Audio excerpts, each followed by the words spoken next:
My friend Teddy, I was telling you about earlier, selected various deck hardware, and he and I went back and forth, and it had less to do with technology and more to do with sort of religion, boat religion that is, in that should we go to the extreme of getting all reproduction just as it was when it came out of the Herreshoff factory, bronze, or should we go with the modern approach? And when my father restored AQUILA, he did as close as possible to the original and then broke all the bronze stuff, and as it was breaking, he would replace it with the Harkins stuff. And I also noticed that before my dad restored that boat, he did have all modern stuff. The old photos from the 80s, he had one of those, you know, modern spinnaker poles and whatnot. So we figured, gee, we really want that. One of the design goals, remember, was to win races. And so we thought we'd go with some modern deck hardware, but we would try not to upset the boat gods. So for instance, one of the things we did here is we took that Harkin winch that you see there and we had it bronze anodized. Now, it's not fooling all of you, but for the uninformed, they might just not know the difference. Finally, it was launching day. Here's Dan next to his masterpiece as she's ready to go into the water. This is in the fall, as you can see from our clothing.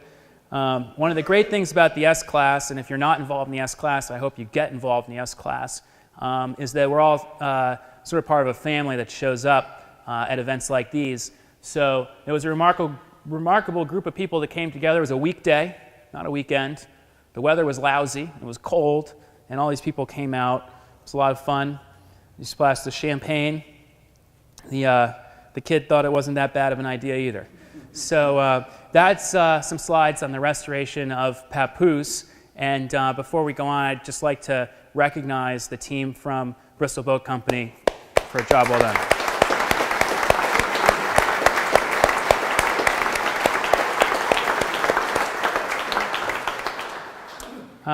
So now I'd like to walk you through a similar set of pictures that have to do with the SQUAW. And the SQUAW was a very different approach. The SQUAW was originally named KG, K-A-J-E-E. We don't know what that means. I've Googled it. And when we came to own her, her name was Red Jacket. She had been owned for many years by a family in Maine named the Noyes family, N-O-Y-E-S. They had been involved in publishing, and the boat had not been in the water for over 20 years, I think maybe even 25 years.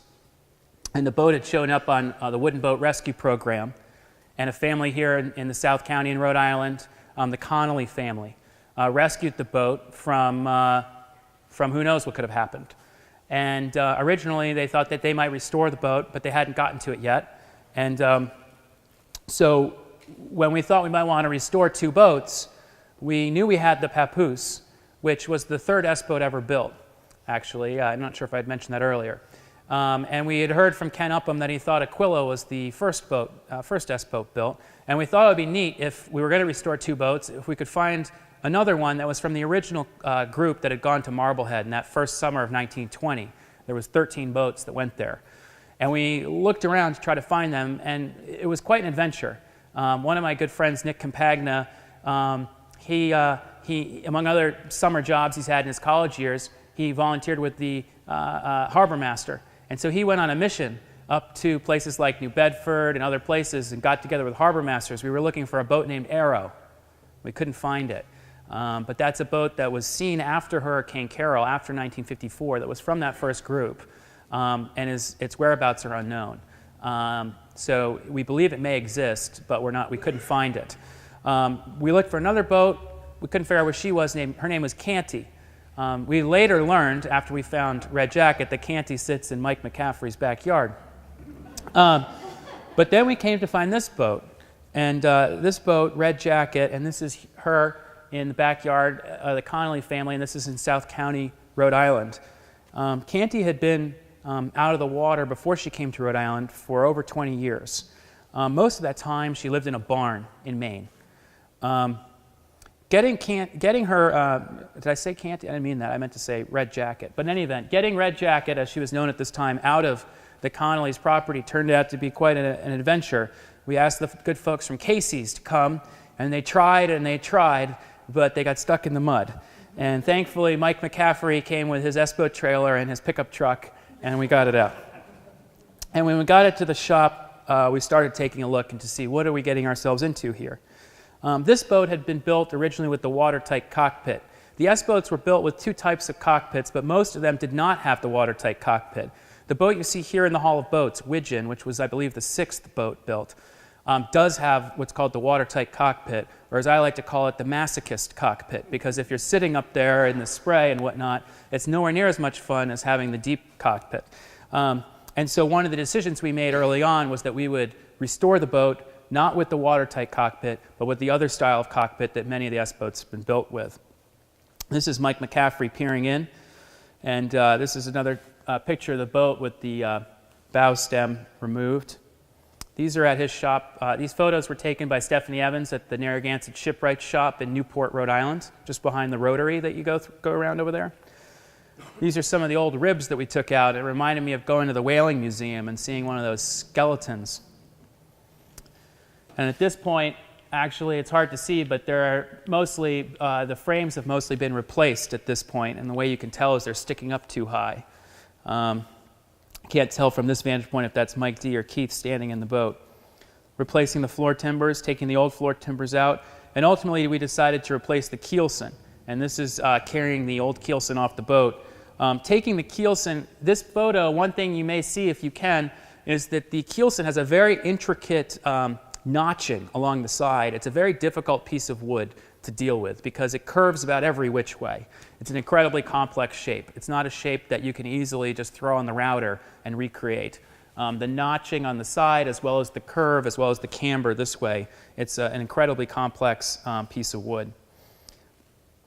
Taking off a piece of the keelson. This is a shot you don't normally see of the boat. This is the shot up from the keel, but with no keelson on. So this is underneath with the floor timbers. And at this point, what's happening is a thin piece of wood is being used to make a template from which a new keelson will be fabricated. There you see that thin piece of wood. That is the template.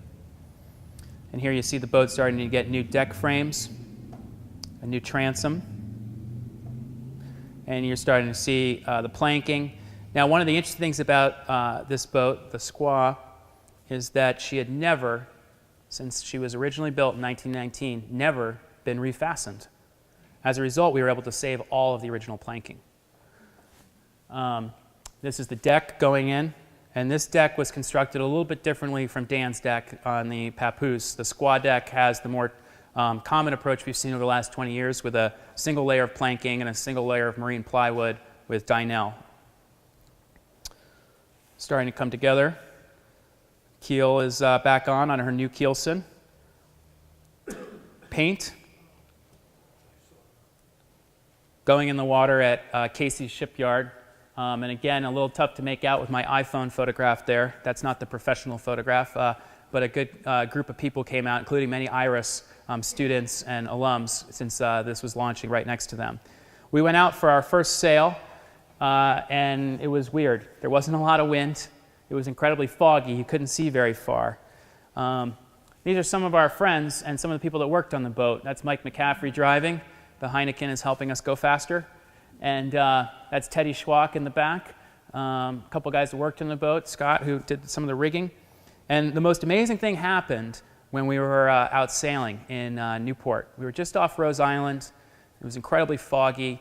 This was October 3rd of 2012.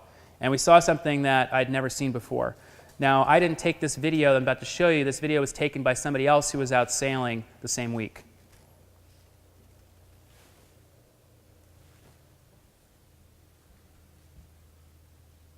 You can't see, those are porpoises, and they were swimming right alongside the bow of the boat. You'll start to see it in a minute.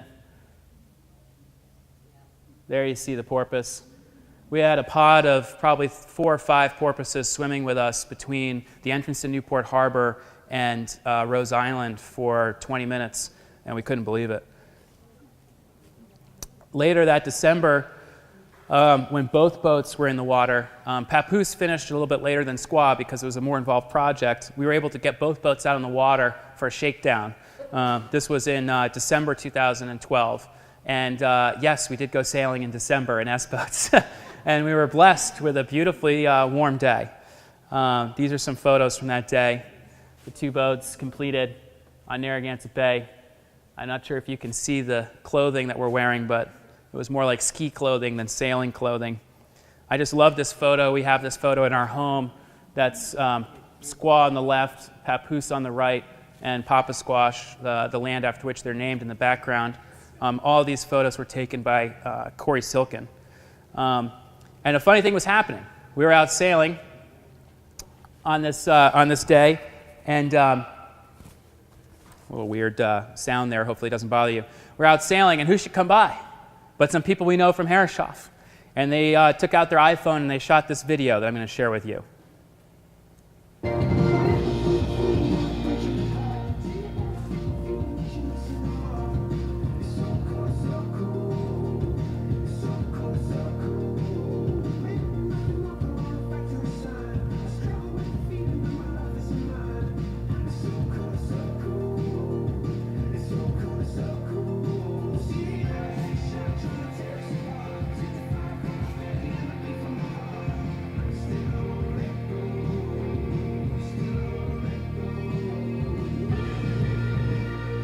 That's Adam Langerman there saying, "This is pretty cool, man."